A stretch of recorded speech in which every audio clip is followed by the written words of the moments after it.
الحمد للہ وکفا وسلام علی عبادہ الذین اصطفیٰ اما بعد۔ اللہ تعالیٰ نے جن چیزوں کے متعلق ارشاد فرمایا ہے کہ وہ انسان کو انجام کار ہلاک کر کے چھوڑتی ہیں، ان میں ایک چیز جھوٹ بکنا ہے۔ اللہ تعالیٰ پر جھوٹ بولے، حضرت رسالت مآب صلی اللہ علیہ وسلم پر جھوٹ بولے، اللہ کے نیک بندوں پر جھوٹ بولے، حتیٰ کہ کافروں پر جھوٹ بولے، یہ سب چیزیں انسان کو برباد کرتی ہیں۔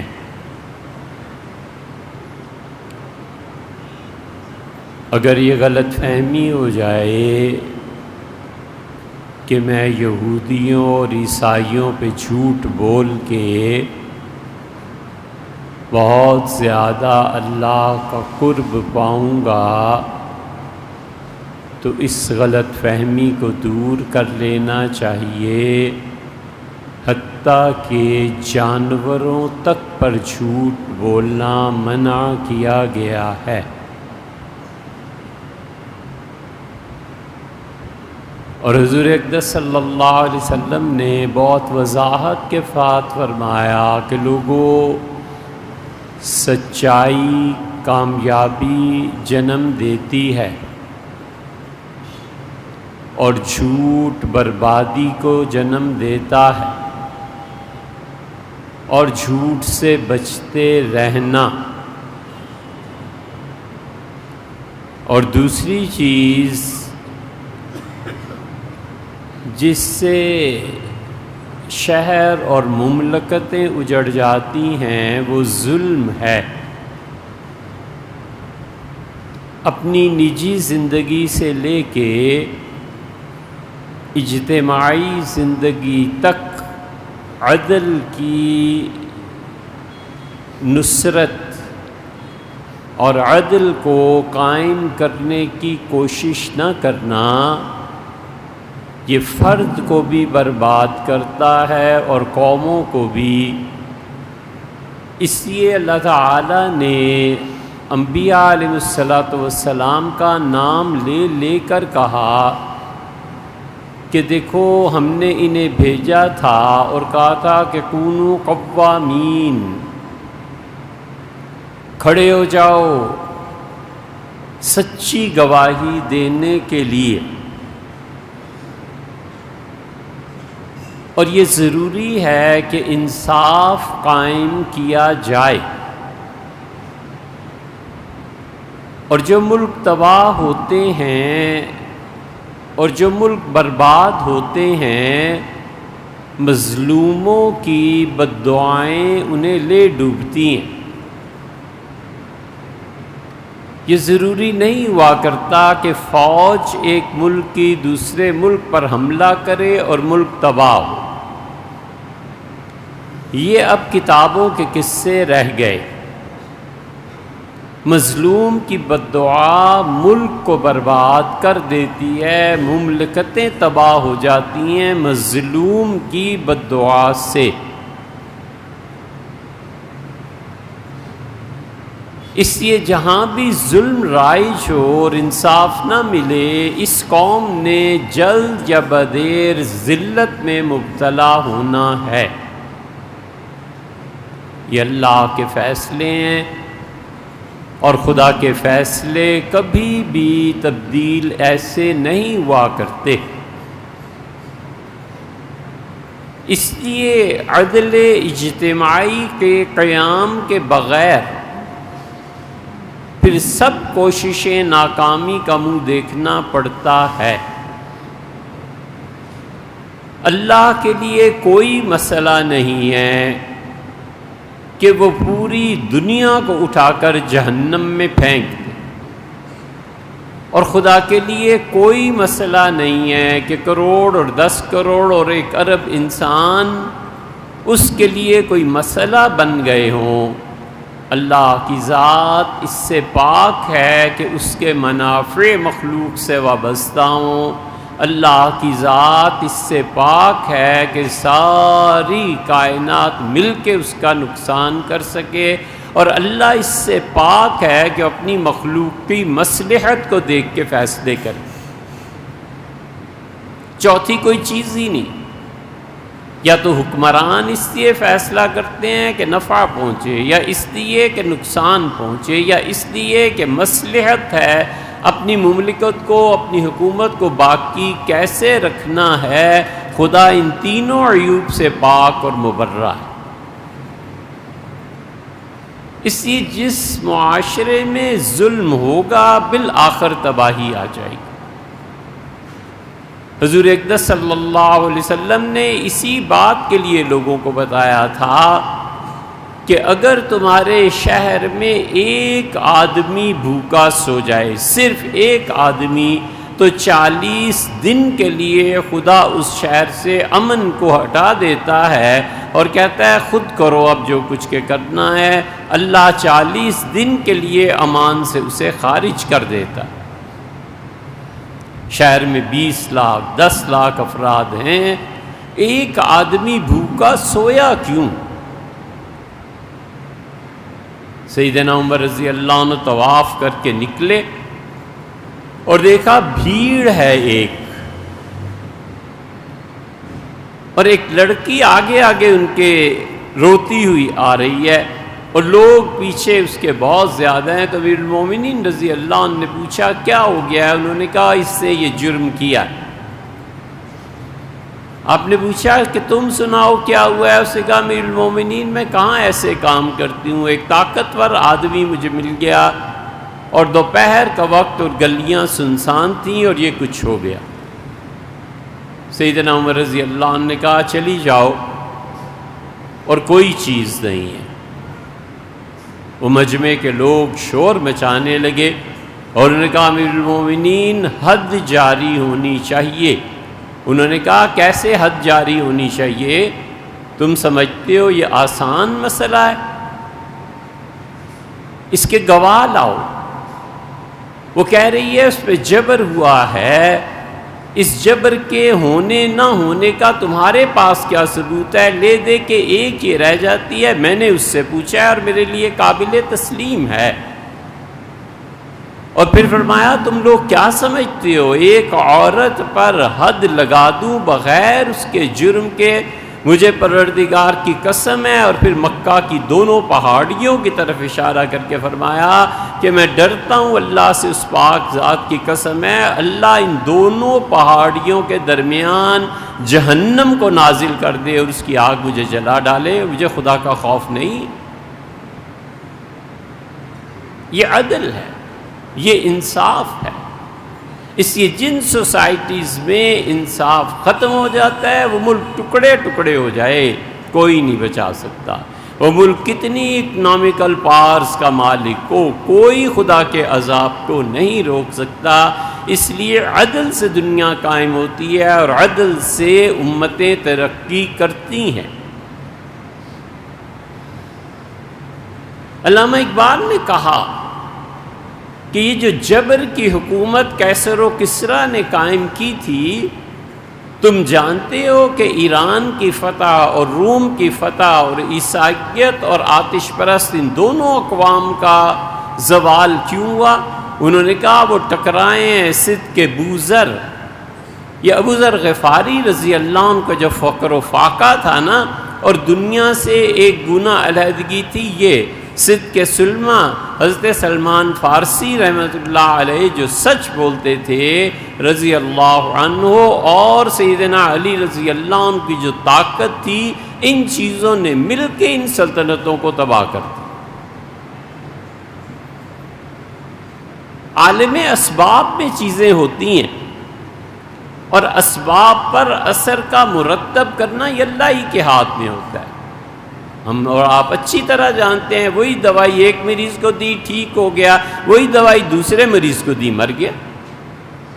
سبب پر اثر کا مرتب کرنا یہ اللہ کا فعل ہے، انسان ڈاکٹر کوئی کچھ نہیں کر سکتا۔ تو سباب اختیار کیے جائیں ذلت کے اور انصاف نہ کیا جائے اور مظلوم بددعائیں دینے لگیں تو یہ مظلومیت کافروں کی، مسلمان تو پھر کوئی چیز ہے، کافر پر بھی اگر ظلم ہوگا تو ملک نکل جائے گا۔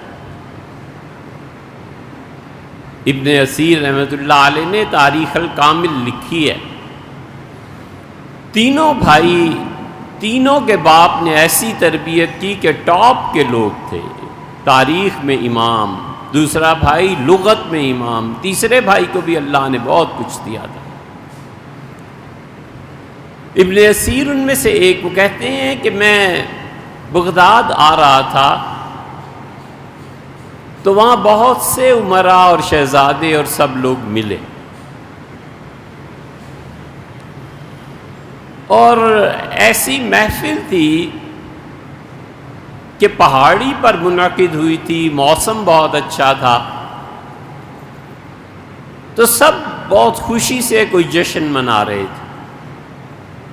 تو میں نے ایک حکمران سے کہا کہ جو کچھ آج میں نے دیکھا ہے نا، اس کے بعد اللہ ہی خیر کرے اس بغداد کی، ہم سب مٹ جائیں۔ اس نے کہا تم نے کیا دیکھا ہے؟ میں نے کہا میں تم لوگوں کی طرف آ رہا تھا، پیدل کا بھی کچھ راستہ تھا، تو میں نے ایک آدمی کو دیکھا درخت کے نیچے کھڑے ہوئے اور اس کے گلے میں صلیب لٹک رہی تھی، میں سمجھ گیا کہ عیسائی ہے، اور وہ بار بار آسمان کی طرف دیکھتا تھا اور دونوں ہاتھ پھیلائے ہوئے رو رہا تھا۔ میں نے سوچا کہ شاید کوئی ایسا کام ہو جو میں اس کا کر سکوں، کسی قرض نے تنگ کیا ہو، کوئی کسی طرح میں اس کے کام آ جاؤں۔ تو میں نے سنا اور وہ بار بار کہہ رہا تھا کہ اللہ تو نے اس لیے چھٹی دے رکھی ہے کہ یہ مسلمان ہے، ارے پروردگار تو اس لیے ان کو معاف کر دیتا ہے کہ تیرے نبی صلی اللہ علیہ وسلم کا کلمہ پڑھتے ہیں، اللہ مجھے دیکھ اور ان کے ظلم کو دیکھ، اللہ میرے حقوق کو دیکھ اور ان کے ظلم کو دیکھ، اللہ اس بغداد کو برباد کر دے، اللہ اس بغداد کو تباہ کر دے، میرے ساتھ ان کا ایسا سلوک۔ یہ بغداد تخت و تاراج ہو گیا۔ کچھ ہی عرصے بعد ابن اسیر کہتا ہے کاش میری ماں مجھے جنم نہ دیتی، کاش میں بغداد کی تباہی دیکھنے سے پہلے مر جاتا۔ عینی شاہد ہے نا بغداد پہ جب حملہ ہوا ہے، یہی کرتوت اسپین میں بھی تھے، اور اسپین ٹکڑے ٹکڑے ہو گیا اقلیت کے حقوق نہ دینے سے، اور اس سے بڑھ کر اب یہ ظلم اس معاشرے میں ہے، تو کیا اسے ایٹامک پاورز بچا لیں گی؟ کیا اسے معیشت بچا لے گی؟ کیا چیز ہے؟ یہ ظلم ختم نہیں ہوگا تو پھر وہ ہوگا جو پچھلوں کے ساتھ ہوتا ہے۔ ہم میں سے کسی میں ہمت نہیں ہے کہ ہم عورتوں کے قتل کے خلاف بات کریں۔ کیوں قتل کی جا رہی؟ اس لیے کہ کمزور ہے، اس لیے مار پڑ رہی ہے کہ ان کے حقوق کے لیے بولنے والا کوئی نہیں ہے۔ ہم دونوں انتہاؤں سے ہٹ کے درمیان میں رہتے ہیں، نہ تو وہ چیز جو کو 8 مارچ کو ہوتی ہے، اور نہ یہ کرتوت کہ خواتین کے ساتھ ایسے سلوک کیا جائے۔ کیوں نہیں انصاف ملتا؟ ایک آدمی کے متعلق پتہ ہے، سب گواہ ہیں، وہ خود اقرار کرتا ہے کہ میں نے یہ قتل کیا ہے، اب اس کو قتل کیوں نہیں کرتے؟ اس سے قصاص کیوں نہیں لیتے؟ اس لیے کہ وہ ہماری اپنی بہن نہیں نا، اس لیے کہ ہماری اپنی بیٹی نہیں نا۔ اپنے گھر میں بیٹی اور بہن پہ یہ بیتے تو پھر پتہ چلے کہ کیا ہوتا ہے اور کیا نہیں ہوتا۔ یہ اللہ کا دین نہیں ہے، اللہ نے یہ نہیں کہا۔ اللہ تعالیٰ نے صاف صاف لفظوں میں فرمایا ہے کہ نہ تم ظلم کرو اور نہ ہی ظلم کو برداشت کرو۔ یہ ناحق خون اللہ کی غیرت کو جھنجھوڑتے ہیں، اور یہ ناحق خون یہ جانتے تھے جن کی تربیت ہوئی تھی، ایک آدمی کے عوض میں 9 آدمی پھانسی چڑھا دیے تھے حضرت عمر رضی اللہ عنہ۔ طائف میں مارا گیا۔ سیدنا عمر رضی اللہ عنہ نے کہا کس نے مارا ہے، تحقیق کرو مجھے بتاؤ۔ مجرم جن پہ بھی الزام پکڑ کے لائے گئے، مقدمہ سنا، اور امیر المومنین رضی اللہ عنہ نے کہا تم سب کے سب اس قتل میں شریک ہو، اور مدینہ منورہ میں گردنیں اڑوا دی کچھ کی، اور کہا کچھ کو صنعاء یمن طائف لے جاؤ، اور طائف میں جا کر پبلک میں کھڑا کر کے ان کی گردن اتارو۔ طائف والے چیخے، اور انہوں نے کہا ایک خون، اور عمر رضی اللہ عنہ نے 9 خون لے لیے۔ سیدنا عمر رضی اللہ عنہ سے ملنے کے لیے آئے تو آپ نے فرمایا تم مجھے 9 کا طعنہ دیتے ہو، اے ربی مجھے اپنے پروردگار کی قسم ہے پورا طائف اگر اس میں شریک ہوتا میں طائف کے دروازے بند کر کے پورے طائف کے شہر کی گردنیں اڑا دیتا، مجھے کوئی حرج نہیں تھا۔ تم نے سنا نہیں حضور صلی اللہ علیہ وسلم نے فرمایا تھا کہ ایک مومن کا قتل، ایک آدمی کا قتل، مومن نے ایک آدمی کا قتل اللہ کو اتنا گراں گزرتا ہے، جبکہ وہ حق پہ تھا، مظلوم تھا اور لوگوں نے اسے مار دیا، کہ اللہ کہتا ہے اگر اس ایک کے عوض میں ساری اپنی مخلوق کو جہنم میں ڈال دوں وہ میرے لیے آسان ہے۔ اس لیے ہماری سوسائٹی میں عدل نہیں ہے۔ بدر میں مارے گئے، اور قریش نے مکہ میں پابندی لگا دی کہ بدر میں جتنے بھی بڑے بڑے مکہ کے سردار مارے گئے ہیں ان پر ماتم نہیں کیا جائے گا۔ ماتم کے موقع پہ خود حضور صلی اللہ علیہ وسلم ایک اور لباس پہنتے تھے۔ میت کے ہاں جانا ہوتا تھا تو سیاہ لباس پہنتے تھے۔ حضور اقدس صلی اللہ علیہ وسلم نے جہاں بھی جانا ہوتا تھا اس کے مطابق لباس کو دیکھتے تھے۔ یہ ہمارے ہاں بھی احادیث میں آیا ہے، اہل تشیع کے ہاں تو آئے ہی آیا ہے، ہمارے ہاں بھی آیا ہے۔ لیکن ہمارے فقہا کہتے ہیں کہ ہمارے زمانے میں اپنے اپنے دور کی بات ہے، وہ کہتے ہیں محرم کے ابتدائی دنوں میں سیاہ لباس نہ پہنا جائے تاکہ رافضیوں سے مشابہت نہ ہو۔ وہ کہتے ہیں ہمارے زمانے میں ایک فرقہ ہے گمراہ، نئے سال کے شروع میں سبز رنگ کا لباس پہنتے ہیں، یہ بھی نہیں پہننا چاہیے۔ پھر وہ کہتے ہیں کہ خارجی جب خوش ہوتے ہیں تو سرخ لباس پہنتے ہیں، اور محرم کے آغاز میں سرخ لباس بھی نہیں پہننا چاہیے، کیونکہ اس سے ان کی مراد یہ ہوتی ہے کہ اچھا ہوا کربلا میں جو کچھ ہوا معاذ۔ تو حضور اقدس صلی اللہ علیہ وسلم لباس تبدیل فرماتے تھے تعزیت کے لیے۔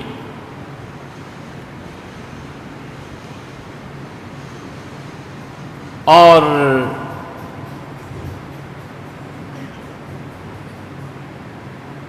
کیا بات کر رہا ہے اس سے پہلے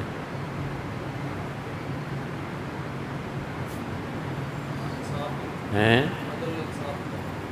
کچھ اور بات کر۔ بہرحال حضور اقدس صلی اللہ علیہ وسلم کے زمانے میں قتل کی بات ہو رہی تھی، اور جو لوگ بھی ان چیزوں میں شریک ہوتے تھے اللہ کبھی کبھی دکھا بھی دیتا ہے کہ اس ظلم کا انجام کیا نکلا، اور کس طرح اللہ نے ان لوگوں کو مٹا دیا، اس قوم کو مٹا دیا، اس فرد کے خاندان کو مٹا دیا۔ اس لیے کرنے کا کام یہ ہے کہ اپنے گھر کی زندگی اور اپنی ذات سے لے کر اسٹیٹ اور حکومت تک ہر جگہ انصاف کیا جائے، اور انصاف کے مہیا کرنے کے اسباب پیدا کیے جائیں۔ یہ باتیں اور تقریر اس لیے نہیں ہے کہ کوئی فرق پڑ جائے گا، بات اس لیے ہے کہ اللہ اگر قیامت میں پوچھے گا کہ تم نے کیا کیا ایک عورت کے قتل پہ، تو ہم اللہ کو جواب دیں گے اور کہیں گے پروردگار اتنا ہی تھا کہ تیرا پیغام تیرے بندوں تک پہنچے کہ وہ خاتون جس کو قتل کیا گیا ہے اور ساری چیزیں ہیں، اسباب اور سامان اور سب چیزیں سامنے ہیں، اس کے باوجود اس سے قصاص نہیں دیا گیا، اس کے باوجود اسے انصاف فراہم نہیں کیا گیا۔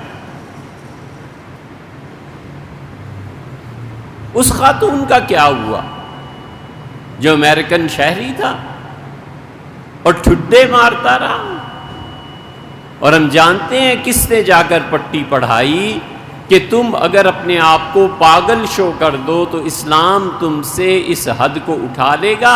چنانچہ ایک پیشی میں عدالت میں نفسیاتی مریض بن کر چلا گیا، پوچھا گیا تو ہم نے عرض کیا صاحب جب قتل کیا تھا اس وقت تو وہ ہوش و حواس میں تھا کہ اس وقت بھی پاگل ہی تھا؟ نہیں جی اس وقت ٹھیک تھا۔ تو میں نے کہا پھر شریعت کی حد کیسے ساکت ہو سکتی ہے؟ قتل کے عوض میں اسے قتل کیا جانا چاہیے۔ تو پاگل ہے، اب ہوا ہے نا پاگل۔ شریعت اس حالت کا اعتبار کرتی ہے جس حالت میں قتل ہوا، اور فقہا نے اس کے نظائر لکھے ہیں۔ اور اس کا کیا بنا جو ایک بڑی شاہراہ پہ جو کچھ لوگوں نے اس کے ساتھ کیا تھا؟ ہم سب اس ظلم پہ چپ ہیں، اور ہماری یہ بھی طاقت نہیں ہے کہ ہم کسی سے کہیں کہ نہ کرو۔ اللہ تعالیٰ نے فرمایا فاستخف قومہ، فرعون نے اپنی قوم کو طاقت اور جبر سے ڈرایا، فاطاعوا، اور لوگ ڈر کے قوم یہودی فرعون کی بات مان گئے۔ اللہ نے اس موقع پہ فرعون کو کچھ نہیں کہا۔ اللہ جانتا ہے اور ہم سب جانتے ہیں کہ فرعونوں کی طاقت ایسے ہی ہوا کرتی ہے، جبر سے جھوٹ کو منواتے ہیں۔ اللہ نے فرمایا انہم کانوا قوما فاسقین، یہ پرلے درجے کی گناہ گار قوم تھی۔ کیوں تم نے جبر کو برداشت کر لیا؟ کیوں تم نے فرعون کے جھوٹ کو برداشت کر لیا؟ یہ اپنے پہ بیتے تو پھر پتہ چلے، اپنی بہن اور بیٹی کے ساتھ بیتے تو پھر پتہ چلے۔ حضور اقدس صلی اللہ علیہ وسلم نے جب یہ کہا کہ 4 گواہ ہونے چاہیے تو حضرت سعد رضی اللہ عنہ نے کہا اللہ کے رسول خدا کہتا ہے 4 گواہ ہونے چاہیے، اور میں اپنی بیوی کو اس حالت میں اگر دیکھ لوں تو میں اسے ماروں گا یا جا کر 4 گواہ گلی سے ڈھونڈ کے لاؤں گا کہ آؤ دیکھو یہ تماشا؟ حضور اقدس صلی اللہ علیہ وسلم خاموش ہو گئے۔ یہ حدیث بتاتی ہے کہ شریعت کے جو معلم ہوتے ہیں، تعلیم دیتے ہیں، اگر کوئی بات سمجھ میں نہ آئے تو ادب اور احترام کے ساتھ پوچھا جاتا ہے کہ حضرت آپ نے یہ فرمایا اس کا اصل مطلب کیا ہے؟ آپ خاموش ہو گئے اور آپ نے فرمایا سعد جتنی تم میں غیرت ہے اس سے بڑھ کر مجھ میں غیرت ہے، اور جتنی مجھ میں غیرت ہے اللہ میں اس سے زیادہ غیرت ہے۔ اللہ کا قانون یہ ہے جو میں نے تمہیں بتا دیا۔ حضور اقدس صلی اللہ علیہ وسلم پہ نازل ہوئی آیات، اور اللہ نے فرمایا کہ 4 گواہ تو غور کے کیس میں ہے، اگر گھر میں یہ بات ہو جائے تو مرد اور عورت 4 مرتبہ اللہ کی قسم کھائیں اور پھر کہیں خدا کا غضب مجھ پہ ٹوٹے اگر میں نے ایسی حرکت کی۔ اور حضور صلی اللہ علیہ وسلم کے سامنے چند دن میں یہ معاملہ آ گیا، اور شوہر نے الزام لگایا، اس سے 3 قسم 4 اور 5 کھا گیا، اللہ کی لعنت کی قسم بھی کھا گیا، اور لڑکی کی باری آئی تو اس سے 3 قسمیں اٹھائیں۔ رسول اللہ صلی اللہ علیہ وسلم سن رہے تھے، صحابہ رضی اللہ عنہ کہتے ہیں ہم نے دیکھا حضور صلی اللہ علیہ وسلم پوری توجہ سے سن رہے تھے، اور جب وہ چپ ہوئی تو ہم نے کہا مانی اب مانی اب مانی، اور پھر اس سے ہلکا سا ایک جملہ کہا، تو اس نے کہا میں اپنے باپ اور بھائیوں کو رسوا نہیں کروں گی، اور 4تھی قسم کھا لی، اور 5ویں رسول اللہ صلی اللہ علیہ وسلم لا یجتمعان ابدا، قیامت تک تم ایک دوسرے کے میاں بیوی اب کبھی بھی نہیں رہ سکتے، اور آپ نے الگ الگ کر دیا، اور آپ نے فرمایا اگر تمہارے یہاں ولادت ہو تو میرے پاس لے آنا۔ وہ لے کے آئی تو رسول اللہ صلی اللہ علیہ وسلم بچے کو دیا عبداللہ ابن مسعود اور عمر رضی اللہ عنہما کو، اور فرمایا اس بچے کے متعلق جو اس کے شوہر نے الزام لگایا تھا وہ فلاں آدمی کے متعلق تھا، تم اس کی پنڈلیاں دیکھو، اس بچے کی آنکھوں کا رنگ دیکھو، اس بچے کی شباہت کو دیکھو، سب چیزیں وہ پائی گئیں، لیکن چونکہ کوئی قانون کے مطابق عدالت میں آئے ہی نہیں تھا، کسی نے دعویٰ ہی نہیں کیا تھا، تو رسول اللہ صلی اللہ علیہ وسلم نے فرمایا کہ اگر وہ آ جاتا، مراد یہ تھی کہ اگر عدالت میں یہ مقدمہ آتا اور چلتا تو رسول اللہ صلی اللہ علیہ وسلم اس لڑکی کو ایسا مزہ چکھاتا قیامت تک لوگ یاد رکھتے کہ بیوی کی حیثیت جب ختم کر دی جائے تو پھر کیا ہو؟ یہ سارے عدل و انصاف ہمارے آباء و اجداد کے، ہم اس کے سوا کچھ نہیں کر سکتے کہ ان لکیروں کو اب پیٹا کریں اور یہ قصے سنایا کریں۔ ہم عدلاً ہم اپنی ذاتی زندگی میں کتنے منصف، ہم معاشرے میں کتنے منصف اور انصاف کرنے والے، ہم اللہ کی حدود کو اپنے نفس پہ نافذ کرنے والے کتنے ہیں۔ اس لیے یہ ظلم لے ڈوبتا ہے، اگلی نسلوں تک کو لے ڈوبتا ہے۔ ترمذی کی روایت میں آیا ہے، تاریخ کا انکار کر دو، حدیث کا تو انکار نہیں کیا جا سکتا۔ ترمذی کی روایت میں آیا ہے، ایک صحابی رضی اللہ عنہ کہتے ہیں میں کوفہ کی مسجد میں تھا اور میں نے دیکھا اس جگہ پر سیدنا حسین ابن علی رضی اللہ عنہما کا سر لایا گیا۔ پھر میں نے یہ بھی دیکھا کہ شہدائے کربلا کے سر لائے گئے رضی اللہ عنہ۔ پھر میری آنکھوں نے یہ بھی دیکھا کہ جنہوں نے کربلا میں ان لوگوں کو شہید کیا تھا ان کے سر لائے گئے، بغاوت ہوئی اور ان کے سر کاٹ کے کوفہ کی مسجد میں لائے گئے اور لوگ بھاگ کھڑے ہوئے۔ مسئلہ یہ اٹھا کہ مجمع جمع ہو گیا تھا، کسی نے کہا سانپ آ گیا، سانپ آ گیا، تو کہتے ہیں ہم ہٹے وہاں سے، لوگ بھاگے اور میں نے دیکھا واقعی سانپ ہے اور بہت بڑا ہے، اور وہ ان کٹی ہوئی گردنوں کے سینے سے یعنی اس سانس کی نالی سے داخل ہوتا تھا اور سانپ اس کے ناک سے نکل جاتا تھا اور سانپ ڈستا تھا انہیں اور ان گردنوں میں حرکت پیدا ہو جاتی۔ اللہ نے ظلم کا انجام دنیا میں دکھا دیا کہ یہ ہوتا ہے۔ اس لیے بچے، یہ 3 طلاقیں ظلم ہے، ایک بس کافی ہے اگر اتنا ہی کچھ کرنا ہے۔ حضور اقدس صلی اللہ علیہ وسلم نے عبادہ ابن صامت رضی اللہ عنہ سے فرمایا تھا کہ 3 طلاقیں تو ہو گئیں اور 997 جو باقی رہ گئے ہیں یہ تم نے اللہ کے ساتھ مذاق کیا اور اللہ سے توبہ کرو۔ یہ ان کے والد کا قصہ ہے، اس لیے نہ کرے۔ بچوں کو مارنا ظلم۔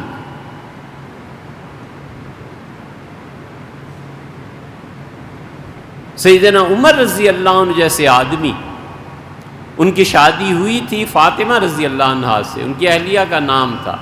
حضرت سعید رضی اللہ عنہ کی ہمشیر تھیں، بہن تھیں، اور سعید رضی اللہ عنہ کی اپنی شادی حضرت عمر رضی اللہ عنہ کی بہن سے ہوئی تھی، اور دونوں عشرۂ مبشرہ میں سعید ابن زید بھی اور سیدنا عمر رضی اللہ عنہ بھی۔ تو وہ اتنی عقل مند خاتون تھیں کہ انہوں نے کہا کہ میں شادی آپ سے کرتی ہوں اس شرط پہ کہ آپ اگر کبھی حکمران بن گئے تو آپ مسجد نبوی میں نماز پڑھنے سے مجھے نہیں روکیں گے۔ سیدنا عمر رضی اللہ عنہ خواب و خیال میں بھی نہیں تھا کہ کبھی وہ بھی امیر المومنین بن جائیں گے، اور وہ بن گئے۔ اب وہ اہلیہ جاتی تھی نماز پڑھنے تو عمر رضی اللہ عنہ روک نہیں سکتے تھے، اس لیے کہ نکاح نامے میں انہوں نے یہ شرط طے کر دی تھی نکاح میں۔ حضرت عمر رضی اللہ عنہ کو برا لگتا تھا کہ خواتین مسجد میں آئیں۔ وہ کہتے تھے تمہارے بچوں کو تمہاری ضرورت ہے، تم جماعت سے نماز پڑھنے آؤ گی اور بچے کو اچانک ضرورت پیش آ گئی تو کیا کرو گی؟ میں تمہیں گارنٹی دیتا ہوں کہ اللہ تمہارے گھر کی نماز کا ثواب مسجد نبوی کی نماز کے ثواب سے زیادہ لکھے گا، خدا تمہیں زیادہ دے گا اپنے بچوں کے پاس ہو۔ تو عمر رضی اللہ عنہ نے اپنی دانش مندی سے وہ کرسی جس راستے سے وہ گزرتی تھیں بچھا دیتے تھے، اور پھر جب وہ جاتی تھیں تو دیکھتے رہتے تھے۔ یہ انصاف ہے۔ ایک دن وہ پلٹی جا رہی تھی مسجد نبوی میں، اور ان کا عمر آپ نے مجھ سے نکاح کیا تھا اس شرط پہ کہ رسول اللہ صلی اللہ علیہ وسلم کی مسجد سے مجھے نہیں روکیں گے۔ فرمایا میں نے تو نہیں روکا۔ اس نے کہا آپ یہ جو کرسی بچھا کے بیٹھ جاتے ہیں نا اور آپ مجھے تیز نظروں سے دیکھتے ہیں، میری طبیعت پہ اس سے اثر ہوتا ہے، مت کریں ایسا۔ سیدنا عمر رضی اللہ عنہ کرسی اٹھوا دی۔ یہ بیوی ہے، یہ شرائط کی پابندی ہے، یہ ایک دوسرے کا احساس اور خیال ہے کہ کس کو مجھ سے ایذا پہنچتی ہے، کس کو میرے کس فعل سے تکلیف پہنچتی ہے، مجھے چاہیے کہ ایسے نہ کر۔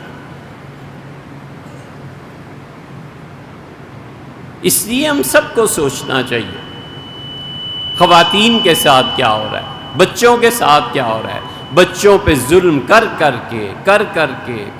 کے اب نتیجہ دیکھ لیا جو قوم بنی ہے۔ تمہارے سارے نصاب تعلیم میں ایک کتاب ایسی نہیں ہے جو رسول اللہ صلی اللہ علیہ وسلم کی زندگی میں ہو، اس سارے نصاب تعلیم میں کوئی چیز ایسی نہیں ہے جس سے خدا کے ساتھ کوئی کسی بچے کا تعلق جڑتا ہو۔ اخلاقیات کی کتابیں تم نے تباہ کر دیں، کوئی نصاب مسلمانوں کے انگریزوں سے پہلے ایسا نہیں تھا جس میں امام غزالی، سعدی اور فلاں کی کہانیاں شامل نہ ہوں۔ بچے کہانیاں سنتے تھے، ان کے نتائج پر عمل کرتے تھے۔ نصاب کا تو یہ بگاڑ ہے، نتیجہ یہ کہ جو بچے وہ پڑھ کے بڑے ہوتے ہیں اور دوسری طرف انہیں نماز تک نہیں سکھائی جاتی، پھر یہی ہونا ہے جو کچھ کے ہو رہا۔ انگریزوں کو تو مجبوری تھی، گورے تو کہتے تھے کہ ہم کوئی بھی ریلیجیس نصاب نہیں نافذ کر سکیں گے کیونکہ ہندو ہیں، مسلمان ہیں، سکھ ہیں، عیسائی ہیں، کتنے ہی فرقے ہیں، کس فرقے کے بچے کو ہم اسکولوں میں یہ کتابیں پڑھائیں گے؟ شام کو جائیں، چاہے انہیں مندر لے جاؤ اور چاہے گرجا لے جاؤ اور چاہے مسجد لے جاؤ، یہ تمہارے اپنی باتیں، ہماری بھی یہ مجبوری ہے۔ نتیجہ اس کا یہ نکلا ہے کہ جو بچے فزکس اور کیمسٹری اور یہ چیزیں پڑھ کے اٹھتے ہیں، ان کے دماغ میں اللہ کے ہونے کا اس نصاب سے کوئی تصور پیدا نہیں ہوتا، خدا کی گرفت کا اس نصاب سے کوئی تعلق نہیں ہے۔ کوئی بچہ چاہے وہ ڈاکٹریٹ ہی کر لے فزکس میں، اسے اگر یہ احساس ہے کہ مجھے ظلم کو ختم کرنا ہے تو اس کے گھر کا ہے، اس کے مذہب کا ہے، مذہب میں کتنی کنٹریبیوشن ہے اس کا ہے، ماں باپ کا ہے، کسی بھلے مانس سے کوئی بات کہتی ہو اس کا ہے۔ نصاب تعلیم نے یہ نہیں دیا، یہ ظلم کر کے اب ملحدین کی پوری ایک کھیپ تیار کر لی، ابھی بھی ٹھنڈے نہیں ہوئے۔ اب عورتوں کی باری ہے کہ ان کو قتل کرو، ان کو مارو، کوئی پوچھنے والا نہیں ہے۔ لیکن ایک دن آئے گا، اس دن خدا حساب لے گا، اور اس سے پہلے ایک اور بڑا دن آئے گا، اس سے پہلے ایک اور بڑا دن یہ آئے گا جب جنہیں ہم ملحد کہتے ہیں یہ عورتیں اور مرد نکلیں گے سڑکوں پہ اور تختہ پلٹیں گے اور کہیں گے کہ کون ہے جو ہمیں ہم جنس پرستی سے روک سکے، کون ہے جو عورتوں کو عورتوں سے شادی نہ کرے، یہ لو تمہاری مسجدیں اور یہ لو تمہارا دین، نہیں مانتے۔